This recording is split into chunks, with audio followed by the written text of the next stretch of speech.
திருமூலரின் திருவடிகளை வணங்கி இந்த வகுப்பை தொடங்குவோம். நம்ம 2ஆம் தந்திரம் போன வாரம் புது தலைப்பு பார்த்தோம். அது கொஞ்சம் எல்லாருக்குமே ஏதோ புதுசா தெரிஞ்சிச்சு. மூவகை சீவ வர்க்கம் அப்படின்னு சொல்லி கொடுத்திருந்தாங்க. வேற ஒன்றும் கிடையாது. இந்த ஆன்மா இந்த உலகத்துல எப்படி பிறக்க போகுது அப்படின்னு சொல்லிட்டாரு. அந்த ஆன்மாக்குன்னு ஒரு நிலை இருக்கும். அந்த நிலையை தான் பிரித்து அதற்கு ஒரு பெயர் வச்சிருக்காங்க. நம்ம எல்லாருமே பல பிறவிகளா பிறந்து இறந்து பிறந்து இறந்து அப்படியே வந்துகிட்டே இருக்கும்போது நமக்குள்ள நம்மளுடைய அறிவுக்கு ஒரு பக்குவம் ஏற்பட்டிருக்கும். அந்த பக்குவத்துக்கு ஏத்த மாதிரி நம்மளை வகைப்படுத்துறாங்க. இப்ப திருஞான சம்பந்தர் எடுத்துக்கிட்டோம்னா அவர் குழந்தையா இருக்கும் போதே அவர் இறைநிலை அடைந்துட்டாரு அப்படின்னா என்ன அர்த்தம்? அவங்க அப்பாவை காட்டிலும் அவர் பல பிறவிகள் எடுத்து அந்த ஞானத்தோட பிறந்திருக்காரு. அப்ப இந்த பிறவில அவங்க அப்பா வயது கூட இருக்கலாம். ஆனா இவர் இதுக்கு முன்னாடி பிறவி அவங்க அப்பா எடுத்த பிறவிகளை விட பல பிறவிகள் எடுத்து அந்த ஒரு மேலான நிலைக்கு வந்திருக்கலாம். அந்த பக்குவத்தை வச்சுதான் அந்த ஒவ்வொரு ஆன்மாக்களையும் அவங்க வகைப்படுத்துறாங்க. அப்ப ஜென்ரலா எடுத்துக்கிட்டோம்னா 3 வகைகளா பிரிக்கிறாங்க. அந்த எதை வச்சு வகைகள் பிரிக்கிறாங்க அப்படின்னா இந்த பதி, பசு, பாசம். அந்த பாசம் அப்படிங்கறத தான் நாம மலம் அப்படின்னு சொல்றோம். ஏன்னா அது நமக்கு தேவையில்லை அப்படிங்கறனால அது தேவையில்லாதது, அழுக்கு அப்படிங்கிற மாதிரி அத மலம் அப்படின்னு சொல்லியிருக்காங்க. அப்ப அந்த மலத்தினுடைய அளவை பொறுத்து அந்த ஆன்மாக்கள் பிரிக்கப்படுது. ஒவ்வொரு ஆன்மாக்கும் அந்த மலம் எவ்வளவு இருக்கு அப்படிங்கிறத வச்சு பிரிக்கிறாங்க. அந்த மலத்துல 3 மலங்களா சொல்லப்படுது. ஒண்ணு ஆணவம், இன்னொன்னு கன்மம், மாயை. இது எப்பயுமே இதே ஆர்டர்ல தான் சொல்லுவாங்க, ஆணவம், கன்மம், மாயைன்னு. ஏன்னா இப்போ ஒரு குழந்தை பிறக்குது அப்படின்னா அது எந்த செயலும் செய்யாம அதுக்குள்ள எந்த உணர்வும் இல்லாம ஒரு ஜடப்பொருள் மாதிரி அப்படியே எல்லாத்தையும் பார்க்கும், கேட்கும், அதோடயே தான் இருக்கும். ஃபர்ஸ்ட் அந்த குழந்தைக்குள்ள என்ன வருது அப்படின்னா நான் அப்படிங்கிற ஆணவம் தான் மொத வருது. அதனால இந்த பாச மலத்துல நமக்குள்ள வர்றது ஆணவம். இரண்டாவதா அந்த ஆணவத்தினால அது சில செயல்கள் செய்து. நான் பசியில இருக்கேன், அப்ப நான் அழணும், நான் அப்படிங்கிற அந்த உணர்வுனால அது செயல்கள் செய்யுது. அந்த செயல்கள் செய்ததுக்கு அப்புறம் அதுல இருந்து அதுக்கு கிடைக்கக்கூடிய ஒரு அனுபவம் தான் அந்த மாயை அனுபவம். இந்த சுத்தி இருக்கிறதுல இருந்து கிடைக்கக்கூடியது அந்த மாயை. அப்ப வர்றது ஆணவம், அடுத்து கண்மம், அடுத்து மாயை வருது. இப்ப நம்ம இந்த பிறவி கடல்ல இருந்து நாம விடுபடணும்னா கடைசியா நீங்கணும். மாயை தான் ஈஸியா நம்மளை விட்டு விலகும். ஏன்னா அது கடைசியா ஒட்டுனது விலகிரும். இரண்டாவதா அந்த கண்ம மலம், அதுக்கு முன்னாடி அது இரண்டாவதா விலகும். இந்த ஆணவம் தான் நம்மளை பிடிச்சது, அது விலகுறது தான் கொஞ்சம் கஷ்டமா இருக்கும். அப்ப எல்லா ஆன்மாக்களுக்கும் ஆணவம் எப்பவுமே இருக்கும். அந்த மாயையும் கண்மமும் அது விலகக்கூடிய அளவை பொறுத்து நம்ம அந்த ஆன்மாக்களினுடைய வகையை பிரிச்சிருக்காங்க. இப்ப இத விவரிக்கும் போது சைவ சித்தாந்தத்துல இதை எப்படி நமக்கு புரியுற மாதிரி சொல்வாங்க அப்படின்னா, இப்ப ஒரு ஆண் ட்ரெஸ் போடுறாங்க அப்படின்னா அந்த உடலுக்கு மேல பனியன் போட்டுட்டு அதுக்கப்புறம் அதுக்கு மேல ஒரு சட்டையோ அதுக்கு மேல ஒரு கோட்டோ போடுவாங்க. அப்ப நம்ம திரும்ப அதை கலட்டும் போது எப்படி கலட்டுவோம்னா அந்த கோட்டை கலட்டி அடுத்து ஷர்ட்டை கலட்டினாதான் அந்த பனியன் கலட்ட முடியும். போட்டது பனியன் தானே, பனியனை கலட்ட முடியுமா அப்படின்னா கலட்ட முடியாது. அதே மாதிரிதான் ஆணவம்ங்கிற மலம் வந்தாலும் கடைசியா தான் அந்த ஆணவ மலம் விலகும். அப்ப இந்த 3 எல்லா ஆன்மாக்களுக்குள்ளயும் ஆணவ மலம் கடைசி வரைக்கும் இருக்கும். இது நாம புரிஞ்சுக்கணும். இப்போ இந்த அடுத்து 2வது கன்மம், 3வதா வந்தது மாயை. மாயை மலம் அப்படிங்கிறது என்னன்னா, நாம வாழக்கூடிய இந்த உலகம், நம்மள சுத்தி இருந்து நம்ம பார்த்து ரசிக்கிற இந்த பஞ்சபூதம், மக்கள் எல்லாமே இது வந்து மாயையால ஆன உடல். மாயைனால இருக்கு. அப்ப இந்த நமக்கு வந்து அதை ஏத்துக்கவே முடியாது. நான் கண்ணால பார்க்கிறேன், நான் தொடுறேன், இதை எப்படி மாயைன்னு சொல்ல முடியும்? இது உண்மைதானே, இது இருக்குல்ல அப்படின்னு நமக்குள்ள ஒரு உணர்வு வருது இல்லையா? அதுதான் வந்து மாயாமலம் நம்ம கிட்ட இருக்கு. அப்ப இப்படி அந்த மாயாமலத்திலேயே நாம வந்து பின்னி பிணைந்து இருக்கும்போது ஆணவ மலமும் கண்ம மலமும் நமக்குள்ளே இருக்கும். அப்ப நம்மளதான் வந்து சகலர் அப்படின்னு பேர் சொல்றாங்க. சகலர் அப்படின்னா அனைத்து மலங்களும் அதிகமான அளவு இருக்கக்கூடிய மக்கள் தான் வந்து சகலர். நமக்கு வாழ்றதுக்கு இந்த இந்த உலகம் தேவை. நம்ம இந்த தத்துவங்கள்ல பார்த்தோம் இல்லையா? அதுல கடைசியா 24 தத்துவங்களா நம்ம பார்த்தோம். இது எல்லாமே இந்த பிரகிருதி மாயையில இருக்கக்கூடிய தத்துவங்கள் அப்படின்னு. அப்ப நம்ம இந்த சகலர் வாழ்வதற்கு இந்த உலகம், இந்த பிரகிருதி இருந்தாதான் நமக்கு வந்து இந்த மாயையில இருந்துகிட்டே கொஞ்சம் கொஞ்சமா அந்த மாயையை புரிந்து நாம விலகுவோம். அப்ப நம்ம இங்க இருக்கிறவங்க தான் வந்து சகலர். அவங்களுக்கு இன்னொரு பெயர் தான் வந்து அஞ்ஞானர் அப்படின்னு சொல்லியிருக்காங்க. அஞ்ஞானம்னா நமக்கு வந்து அறிவு வந்து கம்மியா இருக்கு. அதனாலதான் இந்த மாயையை நம்பி இதுக்குள்ளேயே வந்து இருக்கும். இது முதல் வகை சகலர். அப்புறம் இந்த இந்த மாயை வந்து உண்மை கிடையாது அப்படின்னு புரிஞ்சுக்கிட்டவங்க. இப்ப வள்ளலார் அவங்கெல்லாம் எடுத்துக்கிட்டோம்னா இது எல்லாமே மாயை. இதுக்குள்ள இருக்கிற ஆன்மா மட்டும்தான் உண்மை அப்படின்னு தெரிஞ்சவங்க. அவங்க அதனாலதான் அந்த புல் வந்து வாடும் போதெல்லாம் மனம் வலிக்குது அப்படின்னு சொல்லியிருக்காரு இல்லையா? அவர் அந்த மாயைய பார்க்கவே இல்லை. அவரும் நம்மள மாதிரி ஒரு ஆன்மாதான், நம்ம கூடயே தான் இருக்காரு, வாழ்றாரு, எல்லாம் பண்றாரு. ஆனா அவர் இந்த மாயைய பார்க்கல. ஏன்னா அவருக்கு அந்த மாயா மலம் விலகிருச்சு. அவருக்கு உள்ள இருக்கிறது அந்த ஒவ்வொரு பசுக்கள், மற்ற அந்த தூய்மையான ஆன்மாவை மட்டும்தான் பார்க்கிறாரு. அதுக்குள்ள இறைவன் இருக்கிறத பார்க்கிறாரு. அப்ப அவரும் ஆன்மாதான், நாமளும் ஆன்மாதான். ஆனா நாம வந்து சகலர், அவர் வந்து விஞ்ஞான கலர். அவருக்கு இந்த மாயையை பத்தின அந்த உணர்வு வந்து போயிடுச்சு. மாயை கிடையாது அப்படிங்கிறத அவர் உணர்ந்துட்டாரு. அப்ப அந்த மாதிரி அது ஒரு நிலை. அவங்களுக்கு வந்து ஆணவமும் கன்மமும் மட்டும்தான் இருக்கும். மாயை வந்து இல்லை அப்படிங்கிறத உணர்ந்து அதை விட்டுட்டாங்க. ஆனாலும் அவங்க நம்ம கூடயே இருந்து செயல்கள் செய்துகிட்டே இருக்கிறவங்க. ஆஹ் 2வது நிலை பிரளயா கலர். அந்த பிரளயா கலர் அப்படிங்கிறவங்களுக்கு என்ன இருக்கும்னா ஆணவமும் கன்மமும் மட்டும் இருக்கு. மாயைய அவங்க புரிந்துகிட்டாங்க. அவங்களும் நம்ம கூட தான் இருக்காங்க. ஆனா அவங்களுக்கு இந்த இந்த பிரகிருதி மாயை, இந்த தத்துவங்கள் வந்து அவங்களுக்கு கிடையாது. அவங்க அவங்க எல்லாரும் அந்த இமயமலைக்கு போறாங்க. அந்த குளிர்ல கூட அவங்க ஒரு ஒரு Dress கூட இல்லாம அந்த சித்தர்கள்லாம் இருக்காங்கன்னா என்ன அர்த்தம்? இந்த பஞ்சபூதம் வந்து அவங்க உடலை ஒண்ணுமே செய்யல. அவங்க இந்த மாயையில இருந்து விலகிட்டாங்க. அப்ப அவங்களால எவ்வளோ நேரம்னாலும் கடலுக்குள்ள போய் தவம் பண்ண முடியுது. மண்ணை தோண்டிட்டு உள்ள போய் அடைஞ்சுக்கிறாங்க. அப்ப அவங்களுக்கு இந்த மாயை வந்து விலகிருச்சு. அவங்களுக்கு ஆணவமும் கன்மமும் மட்டும்தான் இருக்கு. அந்த மாதிரி வாழக்கூடிய அந்த மக்களை வந்து பிரளயா கலர் அப்படின்னு சொல்றாங்க. அவங்க வந்து வெயிட் பண்றாங்க. ஒரு காலம் வர வரைக்கும் அவங்களுடைய கன்மத்தை மட்டும் செஞ்சுக்கிட்டே இருக்காங்க. ஒரு காலத்துக்கு அப்புறம் அந்த கன்ம வினையையும் அவங்க விட்டுட்டு ஆணவ மலத்தோட அடுத்த நிலைக்கு போறாங்க. அதுதான் வந்து விஞ்ஞான கலர். இப்ப பிரளயா கலர் அப்படின்னு சொல்றவங்க அந்த பிரகிருதி மாயையில இருந்து விடுபட்டு அசுத்த மாயையிலே இருக்காங்க.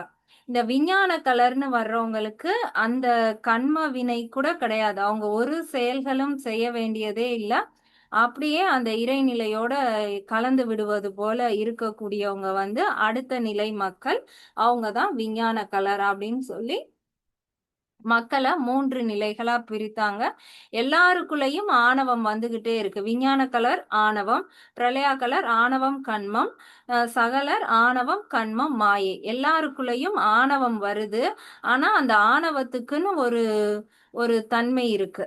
இந்த சகலருக்கு இருக்கக்கூடிய ஆணவ மலம் எப்பேற்பட்டதுன்னா அது இரும்பாலான ஒரு சுவர் மாதிரி. அந்த சுவத்துக்கு இந்த பக்கம் ஆன்மா இருக்கு, அந்த பக்கம் இறைவன் இருக்கு அப்படின்னா இந்த ஆணவ மலம் இரண்டுக்கும் நடுவுல ஒரு இரும்பு சுவர் போல இருந்து பார்க்க விடாம அதை வந்து தடுத்துக்கிட்டு இருக்கு. அதே இது பிரளயா கலருக்கு எப்படின்னா அது வந்து ஒரு செங்கலால கட்டப்பட்ட ஒரு சுவர், இரும்பை விட கொஞ்சம் தகர்க்கிறதுக்கு எளிமையான ஒரு சுவர் மாதிரி. அப்போ பிரளயா கலர்ல இருக்கிறவங்க கொஞ்சம் முயற்சி பண்ணா அவங்களால அந்த இறைவனை போய் அடைய முடியும். அடுத்து அந்த விஞ்ஞான கலர்ல இருக்கிறவங்களுக்கும் ஆணவம் உண்டு. ஆனா அது வந்து ஒரு துணியால் பண்ணப்பட்ட ஒரு திரை மாதிரி. அவங்க எந்நேரம்னாலும் அதை வந்து ஈஸியா விலக்கிட்டு இறைவன்கிட்ட போய் அடைஞ்சிடலாம். ஆணவம் எல்லாருக்கும் இருக்குதான், ஆனா அதனுடைய தன்மை வந்து வெவ்வேறா இருக்கு. அப்ப இப்ப வந்து 3 விதமான மக்கள் இருக்காங்க அப்படின்னு புரிஞ்சுக்கிட்டோம். இப்ப அந்த 3க்குள்ளயும் திரும்ப வந்து வகைப்படுத்தி இருக்காங்க. அதுதான் நம்ம போன வகுப்புல பார்த்தோம். சொன்னது விஞ்ஞான கலர்ல வந்து 4 விதமான மக்கள் இருக்காங்க. அதாவது அவங்களுக்குள்ள ஆணவம் மட்டும்தான் இருக்கு. அவங்க எப்படி அந்த ஆணவத்துல இருந்தே அடுத்த இறைநிலைய போய் அடையிறாங்க, என்ன மாதிரியான பயிற்சி பண்ணி அடையிறாங்க அப்படிங்கிறது 4 வகை. அதுல வந்து சித்தர் அப்படிங்கிறது தான் முதன்மையான வகைன்னு வச்சுக்கோங்க. அது வந்து மெய் தவம், இந்த இந்த உடலையே வந்து தவம் பண்ணி அப்படியே இறைவனோட போய் இணையக்கூடிய அந்த மக்கள், அவங்களதான் நம்ம சித்தர்னு சொல்றோம். நம்ம தெரிஞ்சுக்கக்கூடிய அந்த சித்தர்கள் எல்லாமே இந்த உடலை வந்து தவம் பண்ணி அந்த உடலை நீங்கி இறைவனை அடையிறாங்க. அவங்க எல்லாருமே விஞ்ஞான கலர். அடுத்து அதுல இருக்கக்கூடிய 3 வகை வந்து உத்தமர், மத்திமர், அதமர் அப்படின்னு சொல்லக்கூடிய 3 வகையான மக்கள். உத்தமர் ஊங்குற எழுத்து வந்தாலே அவங்க வந்து ஒரு உயர்ந்த நிலை. மத்திமம் அந்த மத்திம அப்படின்னா நடுவுலன்னு அர்த்தம். அடுத்தது அதர்மம், ஆனா கீழே, ஊனா மேல, ஆனா கீழே. நம்ம யோகால கூட ஊர்துவ முக சுவானாசனம்னு சொல்லுவோம். ஊன் வரும்போது தலைய மேல் நோக்கி நம்ம பார்ப்போம்.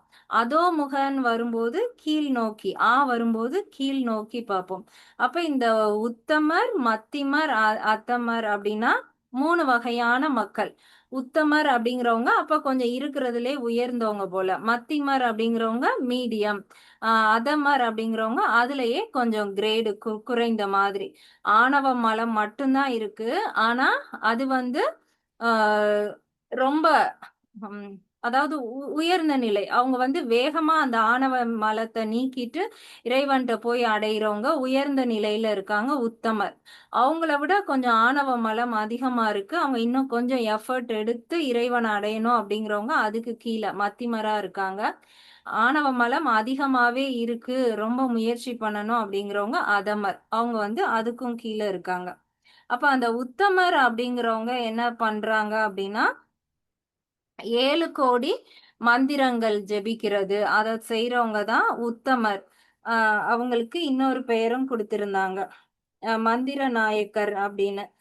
7 கோடி அப்படிங்கிறது, கோடி அப்படிங்கிறது வகையை குறிக்குது. 7 வகையான மந்திரங்கள் வந்து சொல்லியிருக்காங்க.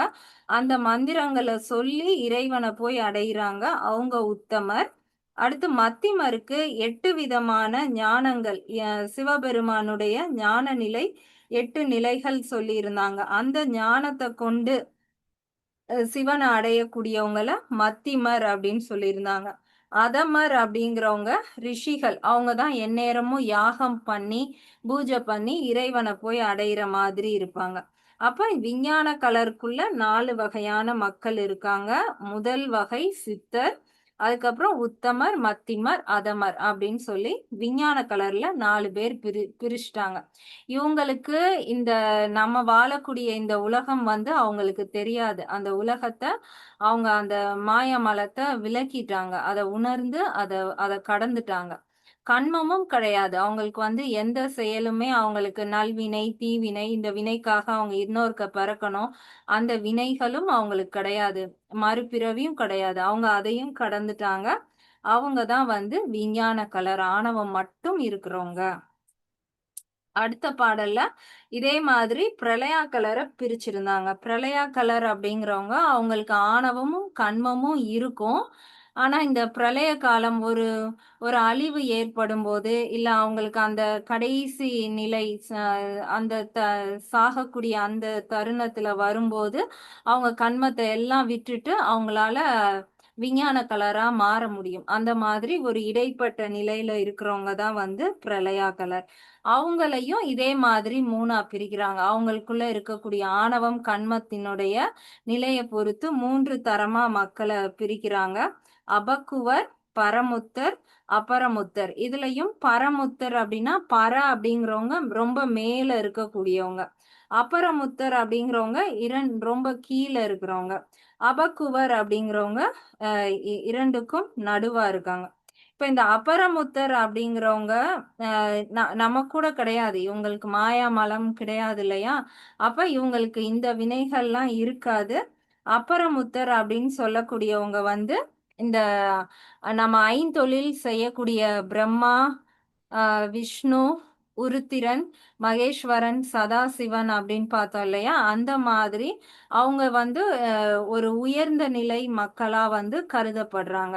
படைத்தல் தொழில், காத்தல் தொழில் இதெல்லாம் செய்யக்கூடிய அளவுக்கு ஒரு உயர்ந்த நிலை மக்களா காணப்படுறாங்க. அவங்க அபரமுத்தர். பரமுத்தர் அப்படின்னு சொல்றவங்க அந்த சுத்தமாயால இருக்கக்கூடிய அந்த அவங்கள அந்த நிலையில இருக்கக்கூடிய ஒரு உருத்திரனுக்கு நிகரானவர்கள் அப்படின்னு சொல்றாங்க. அபக்குவர் அப்படிங்கிறவங்க அவங்களுக்கும் ஒரு இந்த உருத்திரன் மாதிரியே இந்த உலகத்துல இருக்கக்கூடிய ஒரு உயர்ந்த நிலையா அவங்களையும் வந்து கருதப்படுறாங்க. இவங்க எல்லாருமே நம்ம கூடவே இருந்தாலும் அவங்களுக்கு இந்த மாயாமலம் கிடையாது. கண்ம வினைகள் மட்டும்தான் இருக்கும். அதையும் வந்து அவங்க இந்த தொழில்களுக்குள்ளேயே இருந்து அந்த வினைகளையும் கடந்து அவங்களும் அடுத்த நிலையான விஞ்ஞான கலருக்கு போயிருவாங்க. இப்ப அடுத்து நம்ம இன்னைக்கு வந்து சகலர் தான் பார்க்க போறோம். சகலர்லயும் அதே மாதிரிதான் 3 விதமான மக்களா பிரிக்கிறாங்க. இதுல வந்து ஃபர்ஸ்ட் 2 வகையா பிரிக்கிறாங்க. சகலருக்கு அஞ்ஞானர் அப்படின்னு எடுத்துக்கலாம். ஏன்னா சகலருக்குள்ளேயே சகலர்னு இன்னொரு பிரிவா பிரிக்கிறாங்க. சகலருக்குள்ள 3 வகை: முத்தர், சாதகர், சகலர். திரும்பவும் அந்த சகலர் வர்றனால இத வந்து சில இதுல அஞ்ஞானர் அப்படின்னு சொல்லியிருப்பாங்க. அஞ்ஞானருக்குள்ள 3 வகை. ஒன்னு சகலர், இன்னொன்னு சாதகர், முக்தர் அப்படின்னு சொல்லுவாங்க. ஸோ 2யுமே புரிஞ்சுக்கோங்க. இப்ப சில இதுல எப்படி சொல்லியிருப்பாங்கன்னா அஞ்ஞானருக்குள்ள சகலர், அகலர்னு 2 பேர் இருக்காங்க. அகலருக்குள்ளதான் முத்தர், சாதகர் அப்படின்னு இன்னும் 2 பேர் இருக்காங்கன்னு. அது எப்படினாலும் சரி, அந்த சகலருக்குள்ள 3 வகையான மக்கள் இருக்காங்க. இப்ப இந்த சகலர்ல நம்ம என்ன பார்த்தோம்? 3 வகையான மலங்கள் இருக்குன்னு பார்த்தோம். ஆணவம், கன்மம், மாயை. இப்ப இவங்களை எப்படி இந்த 3 வகையா பிரிக்கிறாங்க அப்படின்னா, இந்த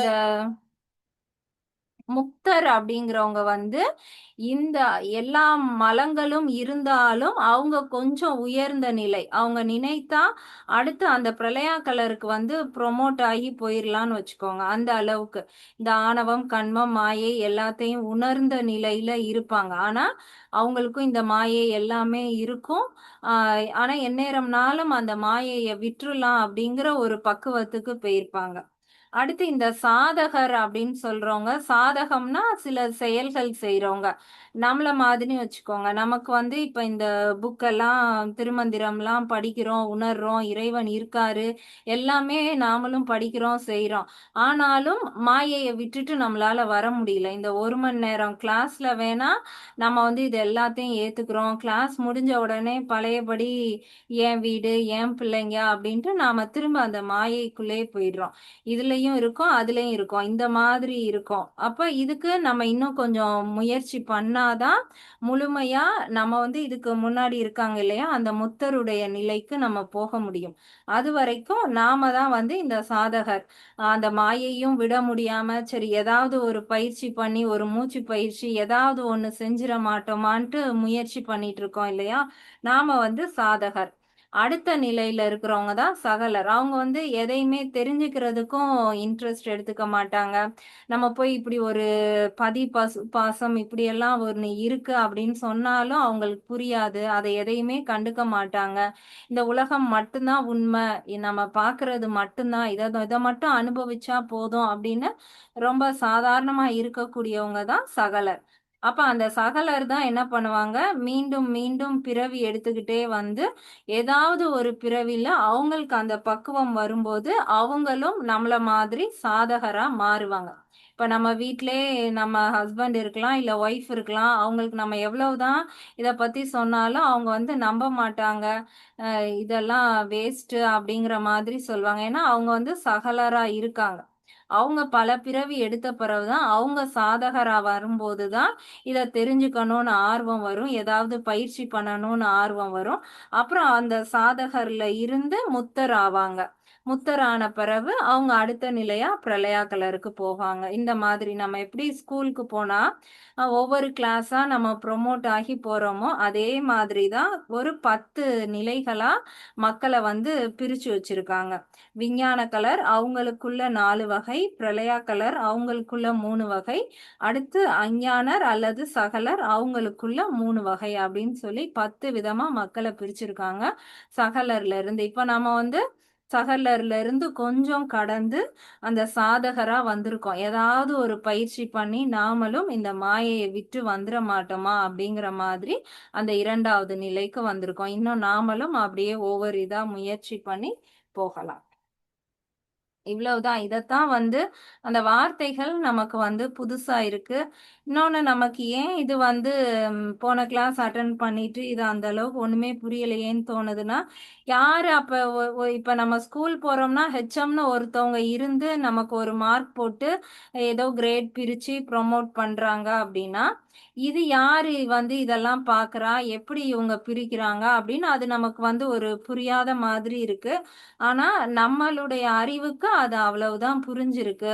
ஆனா, அந்த அந்த ஒரு எதார்த்தத்த அவங்க வந்து உணர்ந்து எழுதியிருக்காங்க.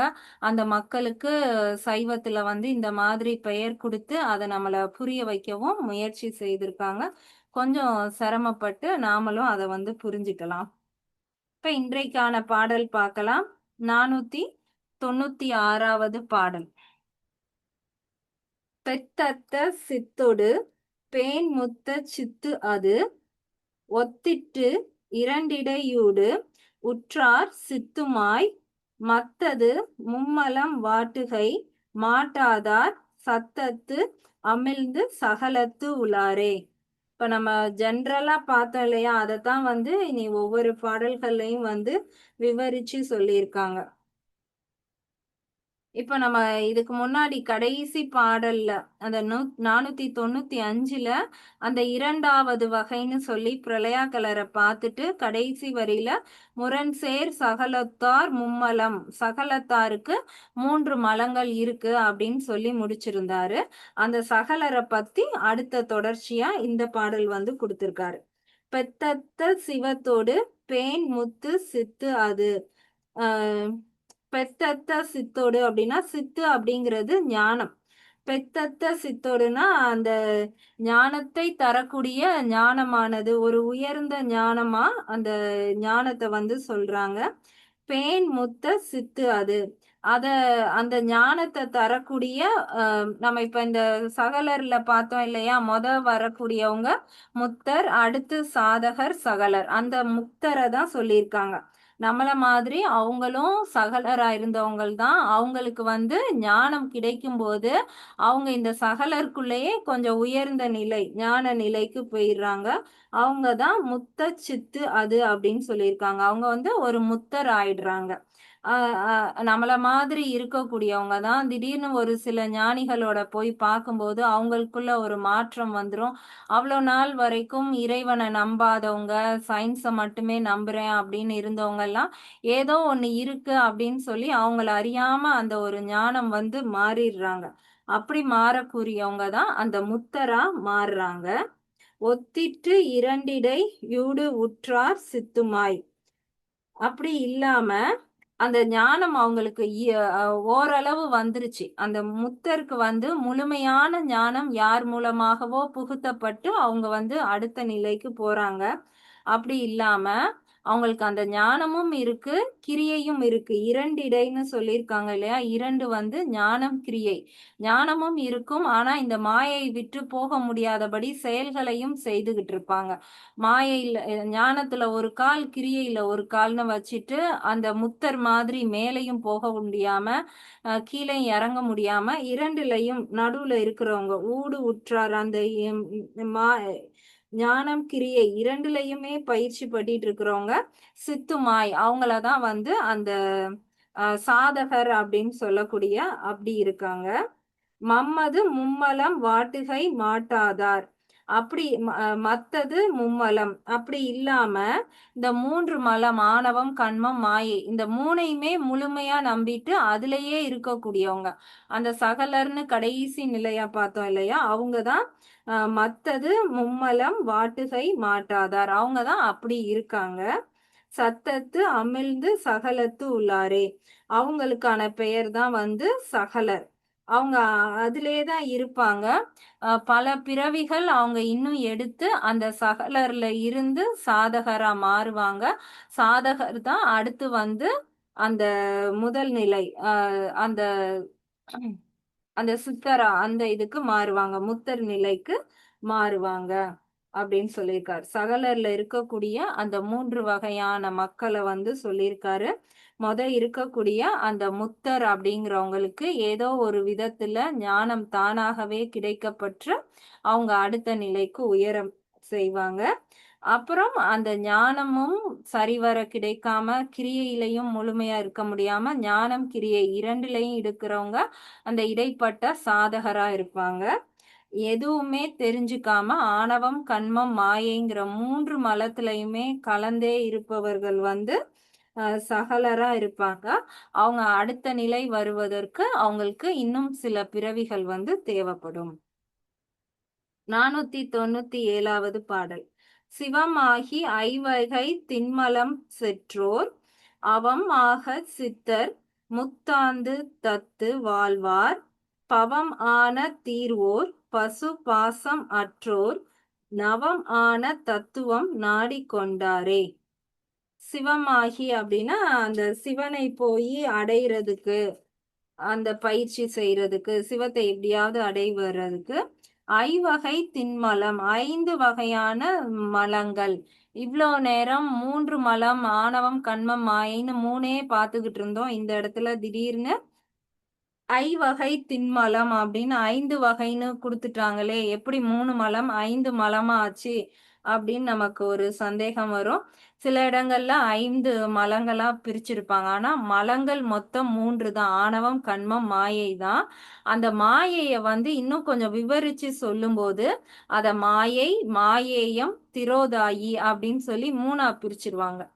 மாயை அப்படிங்கிறது பொதுவா என்னன்னா எனக்கு ஏதோ மாயை மாதிரி இருந்துச்சுன்னா ஒரு கற்பனை, ஒரு இமேஜினேஷன், அது வந்து உண்மை கிடையாது. அது வந்து அறியாமை. அப்ப மாயை அப்படின்னா வெறும் அறியாமை தான்.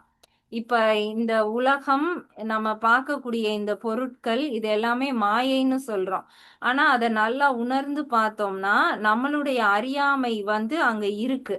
அதனால இல்லாத ஒண்ண நாம இருக்குன்னு நினைச்சுக்கிட்டு இருக்கோம். அப்ப மாயைங்கிற ஒரு அறியாமை இருக்கு. 2வது அந்த அறியாமையினால நம்ம வந்து பல விஷயங்களை நம்பிக்கிட்டு இருக்கோம் இல்லையா? இந்த எல்லாமே இருக்கிற மாதிரியே நாம பார்க்கிறோம். அந்த அந்த புரிதலுக்கான பெயர் வந்து மாயேயம். மாயையில இருந்து கிடைத்த அந்த ரிசல்ட் தான் மாயேயம்.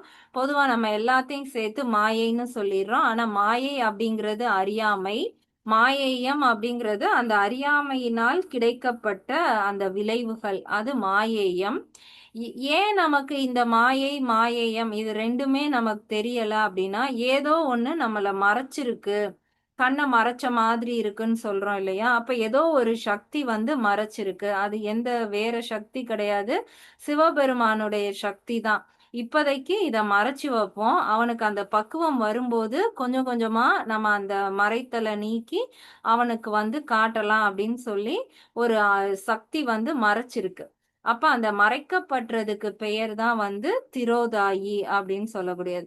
இந்த 3 மாயை, மாயேயம், திரோதாயி 3ம் சேர்ந்து தான் நாம மாயை அப்படின்னு சொல்றோம்.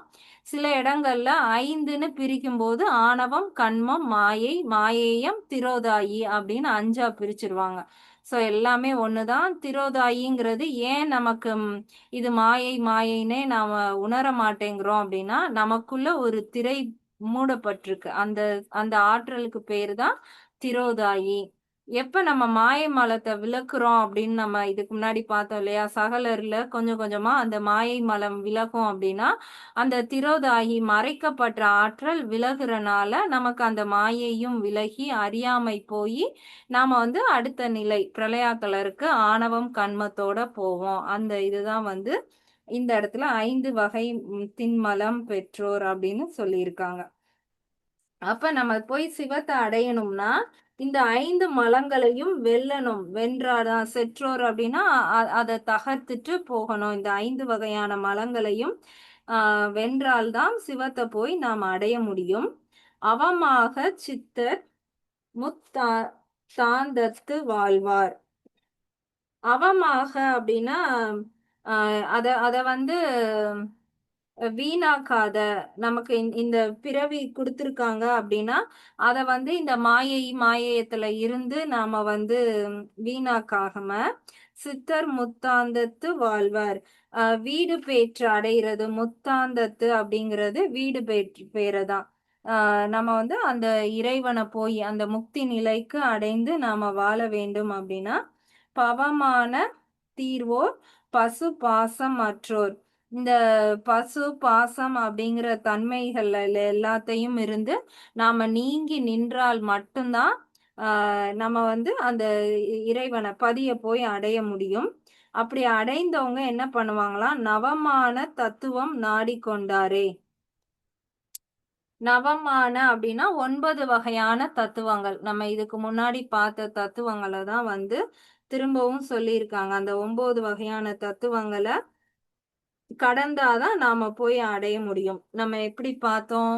லைட்டா அந்த தத்துவங்களை போய் ஒருக்க ரீகால் பண்ணி பார்க்கலாம். நம்ம கீழ இருந்து போனோம். 25 தத்துவங்கள் தரப்படுதுன்னு சொல்லிட்டு பஞ்சபூதங்கள், ஞானேந்திரியங்கள், கண்மேந்திரியங்கள், தன்மாத்திரைகள், அடுத்து மனம், புத்தி, சித்தம், அகங்காரம், புருடன் அப்படின்னு சொல்லி 25 தத்துவங்கள். இதெல்லாமே கீழ்நிலையில இருக்கக்கூடிய தத்துவங்கள். இதுதான் இந்த மாயை மலத்தை நமக்கு கொடுக்குது. நம்ம பார்க்கறது, கேட்கறது, இது மூலமா நாம இந்த உலகத்தை உணர்ந்து பார்த்து நம்பிட்டு இருக்கோம். இதெல்லாம் மாயை மலங்கள் கீழே இருக்கக்கூடியது. அடுத்து நம்ம ஒரு இது மேல கடந்து போகும்போது அசுத்த மாயா தத்துவங்கள்னு பார்த்தோம். அதுல என்னெல்லாம் பார்த்தோம்? வித்யா தத்துவங்கள் காலம், நியதி, கலை, வித்தை, ஆராகம், இது எல்லாம் மாயை, புருடன், இது எல்லாம் இதற்கு முந்தின நிலைகளா பார்த்தோம். அசுத்த மாயா தத்துவங்கள்னு.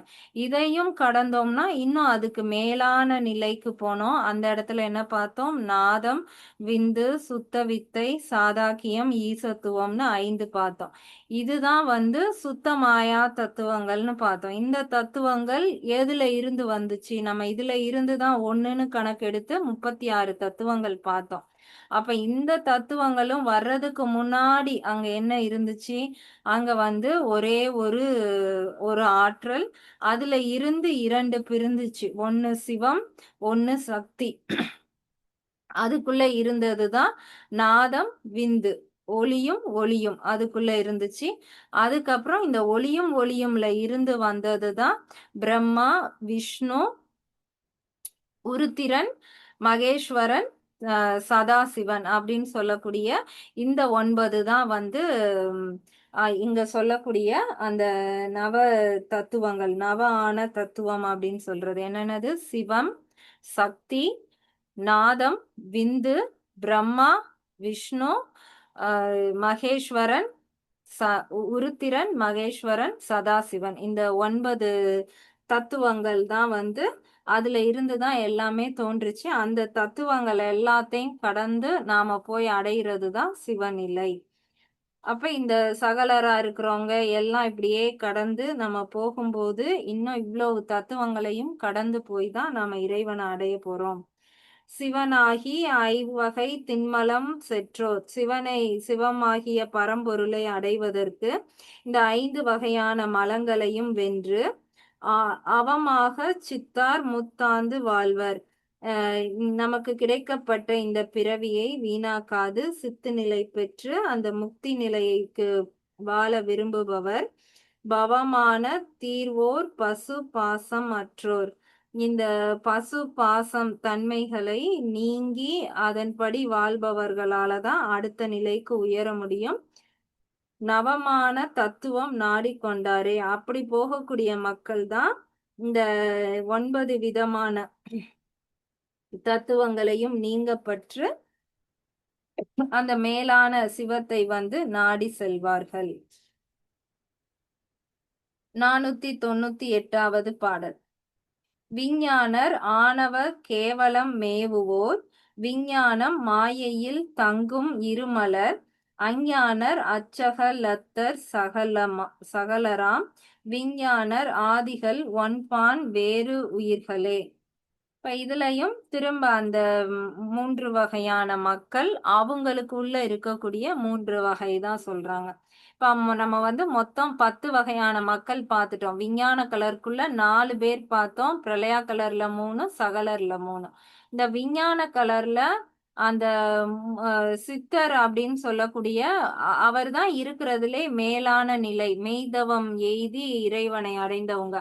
அவங்கள மட்டும் தனியா வச்சிட்டோம்னா விஞ்ஞான கலர்ல 3 வகை மக்கள், பிரளயா கலர்ல 3, சகலர்ல 3. இந்த 3 பேருக்குள்ளயுமே இருக்கிறவங்க மேல அவங்க வந்து உத்தமரா கருதப்படுறாங்க.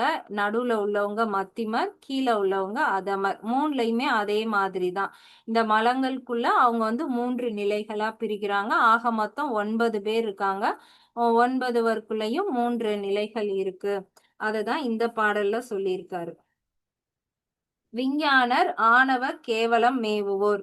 விஞ்ஞான கலர் அப்படின்னு சொல்லக்கூடிய அந்த சீவ வர்க்கத்துக்கு ஆணவம் அப்படின்னு சொல்லக்கூடிய ஒரு வகையான மலம் மட்டுமே இருக்கப்படுகிறது. மேவுவோர்னா உடையவர்கள்.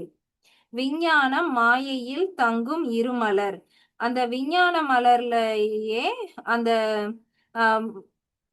மாயை வந்து சேரும்போது அது கூட 2 மலங்கள் கண்மம் மாயை இது எல்லாம் சேரும்போது அஞ்ஞானர் அச்சகலத்தர் சகலராம் அவங்களதான் இந்த ஆணவ மலம் 1 மட்டும் இருக்கையிலே அது கூட 2 மலங்கள் மாயை கண்மம் வந்து சேர்ந்துருச்சுன்னா அவங்கள நாம வந்து சகலர் அப்படின்னு சொல்லிடுறோம், இல்ல அஞ்ஞானர் அப்படின்னு சொல்லிடுறோம்.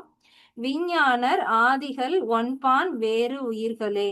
அந்த இது எல்லாத்துலயுமே நம்ம வந்து அந்த 9 வகை உயிர்களா நாம வந்து பிரிக்கிறோம். ஒவ்வொரு இதுக்குள்ளேயும் 3 வகைகளா பிரிக்கும் போது மொத்தம் வந்து 9 உயிர்களா பிரிக்கிறோம். இதுல அந்த சித்தர் அப்படிங்கிற அந்த மெய்தவம் செய்யக்கூடிய மக்களை மட்டும் விட்டுருக்காங்க. மீதி 3வருக்குள்ளேயும் அந்த உத்தமர், மத்திமர், அதமர்னு சொல்லி அவங்களுடைய தகுதிக்கு ஏற்ப 3 மூவர்களா பிரிக்கிறாங்க. 499வது பாடல். விஞ்ஞான கண்மத்தால் மெய் அகம் கூடி அஞ்ஞான கண்மத்தினால் சுவர் யோனி புக்கு எஞ்ஞான மெய் தீண்டியே இடையிட்டு போய் மெய்ஞானராகி சிவம் மேவல் உண்மையே. இப்ப எந்த விதமான மக்களா இருந்தாலும் சரி, அப்ப இப்ப நமக்கு என்ன தோணும், நான் சகலரா சாதகரா, நான் எப்ப விஞ்ஞான கலர் ஆகுறது அப்படிங்கிறது எல்லாமே தோணும். யாரா இருந்தாலும் சரி எல்லாருமே ஒரு நாள் விஞ்ஞான கலரா மாறி அவங்களுக்கும் வந்து முக்தியை கொடுக்க தான் போறாரு அப்படிங்கிறத தான் இந்த பாடல்ல சொல்லியிருக்கார். விஞ்ஞான கண்மத்தால் மெய் அகம் கூடி. இந்த விஞ்ஞான கலர் அப்படிங்கிறவங்க எப்படி இருப்பாங்கன்னா அவங்க பிறக்கும் போதே வேகமா இந்த மாய மலம் கண்ம மலத்தெல்லாம் விட்டுட்டு அப்படியே இறைவனோட போய் கலக்கக்கூடிய தன்மையில வந்து அவங்க பிறப்பாங்க. அவங்களுடைய மெய் அகம் கூடினா இந்த உடல் அவங்களுக்கு கூட தான் இருக்கும். ஆனா எந்நேரம்னாலும் இதை வந்து அவங்க கலட்டி விட்டுட்டு அப்படியே இறைவன்கிட்ட போய் அடையக்கூடிய தன்மையில இருப்பாங்க. அஞ்ஞான கண்மதினால் சுவர்யோனி புக்கு. அந்த 2வது நிலையில இருக்கக்கூடிய அந்த பிரளயா கலர் மக்களுக்கு வந்து அந்த கண்ம மலத்துல இருந்து விலகி அவங்க வந்து அந்த விஞ்ஞான கலருக்கு போகணும் அப்படின்னா அதற்கான ஒரு ஊழிக்காலம் வரும் வரைக்கும் அவங்க வந்து காத்திருந்து தான் அந்த புக்கு அப்படிங்கிறதெல்லாம் ஒரு ஒரு ஒரு பொறுத்திருந்து நாம வந்து அடுத்த நிலைக்கு போகக்கூடியவங்களா இருப்பாங்க. எஞ்ஞான மெய்த்தீண்டியே இடையிற்று போய். அப்படி இல்ல எஞ்ஞானம் அப்படிங்கிறது அந்த எந்த விதமான ஞானமும் இல்லாம இந்த மெய் தீண்டியேனா இந்த உடலை மட்டுமே மாயையாகிய இந்த உடலைய மட்டுமே நம்பி இதுலயே இடையிட்டு போய் இதுக்குள்ளேயே மூழ்கி கிடப்பவர்கள் மெய்ஞானராகி சிவம் மேல் உண்மையே. அவங்களும் வந்து பல பிறவிகள் எடுத்தாதான் அந்த உண்மையான ஞானத்தை அடைந்து அந்த சிவமேவ சிவமேவல் அப்படிங்கிறது அது ஒரு பதவி மாதிரி சிவ சாயுச்சிய பதம் அப்படின்னு சொல்லியிருக்காங்க. அந்த பதத்தை போய் அடைவாங்க. அப்ப எல்லாருமே ஒரு நாள் இறைவனை போய் அடைய போறோம். இந்த அவங்களுக்கு இருக்கக்கூடிய அந்த மலத்தை பொறுத்து அவங்க பிறவிகள் எடுத்து அவரை போய் அடைய போறாங்க. பாடல் 500வது பாடல் வந்திருக்கும். ஆனவந்துற்ற அவித்தாம் நனவு அற்றோர் காணிய வித்துவாம் நாத சகல ஆதி ஆணவம் ஆதி அடைந்தோர் அவரன்றே சேன் உயர் சத்தி சிவதத்துவம் ஆமே. இப்ப இருக்கிறதுலே அந்த கீழே இருக்கிறவங்க சகலர் அவங்க கிட்டதான் எல்லா மலங்களுமே இருக்கு. அவங்களும் போய் அந்த சிவ தத்துவங்களை நீங்கி அடையக்கூடிய தகுதி உள்ளவர்கள் தான். ஆணவம் உற்ற அவ அவன் அவித்தாம் நனவு அற்றோர். அந்த ஆணவம் பொருந்தி அந்த அஞ்ஞானத்திலேயே அவங்க வந்து நனவு அற்றோர்னா அதுலயே நம்ம எப்படி இந்த உலகம் தோன்றுச்சு, இந்த உயிர் எப்படி தோன்றுச்சு, எதுக்கு பிறந்தோம், எந்த மாதிரியான கேள்வியுமே இல்லாம அப்படியே இந்த மாயையிலேயே மூழ்கி வாழக்கூடிய அந்த ஆணவம் பொருந்திய மக்கள் காணிய விந்துவாம் நாத சகல ஆதி. அவங்களும் அந்த ஒரு நாள் வந்து அதை எல்லாத்தையும் விட்டுட்டு அந்த நாதம் விந்து அந்த இறைநிலை இது எல்லாத்தையுமே வந்து அவங்களுக்குள்ளேயும் இறைவன் இருந்து உணர்த்த முயற்சி பண்ணுவான். அப்ப அவங்களுக்கும் அந்த ஒரு நிலை வரும். ஆணவம் ஆதி அடைந்தோர் அவர் அன்றே. அப்ப அவங்க இந்த உடம்பு இருக்கவே இந்த உடம்பு கூட இருக்கவே அவங்களாலையும் அந்த ஆணவம் முதலிய அந்த மலங்கள் எல்லாத்தையும் வந்து நீங்கி வெளியேற முடியும். சேன் உயர் சித்தி சிவ தத்துவம் ஆமே. அப்படி அவங்களுக்குள்ளேயும் இறைவன் வந்து பொருந்தி இருந்து அந்த மேலான சிவ தத்துவங்களை அடைவதற்கு அந்த மலங்களை நீங்கின பின்பே அடைகிறதுக்கு அவர் வந்து உதவுவார். இப்ப யாரா இருந்தாலும் சரி அவங்களுக்கு திரும்ப திரும்ப பிறவி கொடுத்து அந்த மாயையை வந்து நாமளாவே புரிந்து விலகும்படி இறைவன் நம்ம கூடயே இருந்து அருள் செய்வார். அந்த தத்துவங்களை கடந்து அந்த கடைசி நிலை போறதுக்கு அவரே நம்ம கூட இருந்து செய்வார். சகலருக்கும் அவர் கூடயே தான் இருந்து அருள் செய்கிறார். அவ்வளவுதான். இதோட இது வந்து முடிஞ்சிருச்சு. ஆனா அடுத்து வர்றதும் இத வச்சேதான் கொஞ்சம் டீப்பா சொல்ற மாதிரி.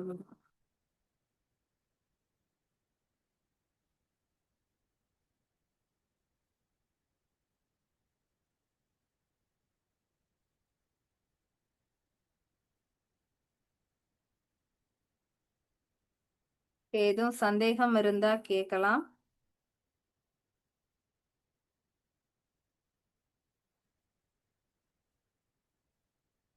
போன வகுப்பு இந்த வகுப்பு இரண்டுலையுமே வந்து நம்ம இந்த ஆன்மாக்களை எப்படி பிரிச்சிருக்காங்க, அவங்களுடைய நிலை என்ன, இதத்தான் வந்து பார்த்திருக்கோம்.